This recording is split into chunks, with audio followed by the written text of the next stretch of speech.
like 16, turned 17 when we were moving out. I was mostly just living with my dad because I didn't really have my mom in the picture. We're getting to the point where we couldn't pay the rent, and then the sheriffs come knocking on the door. And we had to move out that night. And then we get to the bus stop, and then he just says, you know, I don't know where I'm gonna go, but you're getting to that age where you're getting to be like a man. I have some money here. Go where you need to stay. He gives me no more than $100. And then I tell him I loved him, and then he went his way. I went to go take a different bus. I was just like, you know, I'm young. This is probably a part of growing up. And then I just had to start looking into the shelters, and sometimes the shelters would be full, and so I couldn't get a spot. They gave me a sleeping bag and a pillow, and it's like, well, I'm sorry, maybe tomorrow night. So I'm just like, I'm gonna go find a nice little alley spot or something. You really just don't know what to do. You're really lost. My mom, she had a real bad drinking and drug problem, and I kind of wanted to help her recover from it, like stop drinking, stop doing those drugs. And then she just didn't want the help. When my mom died, I just knew it motivated me to finish high school.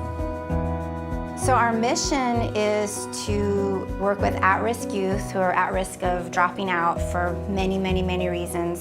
Homelessness, health issues, family challenges and difficulties, you name it, they're going through it. So Duane walked in our doors about 2.5 years ago, and he had spent the night on the street. He was homeless.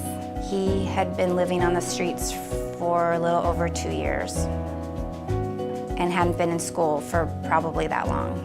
And he met one of our students. They became friends, and she's like, hey, there's this school at the mall. And so she brought him in. He didn't have an appointment, they just walked in. He was tired of being homeless, he was tired of being poor, and he wanted more for himself. He had one goal, and that was to graduate from high school.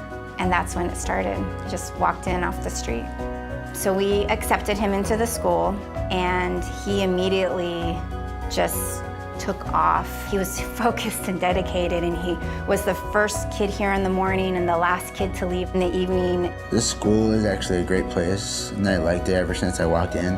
Like, it's really unique. You get opportunities that you don't at other high schools. The thought of saying, oh, hey, you know, I can actually finish school without dropping out. I'll be the first one in my family to get through the whole school system and actually graduate. I think about that like almost like every day.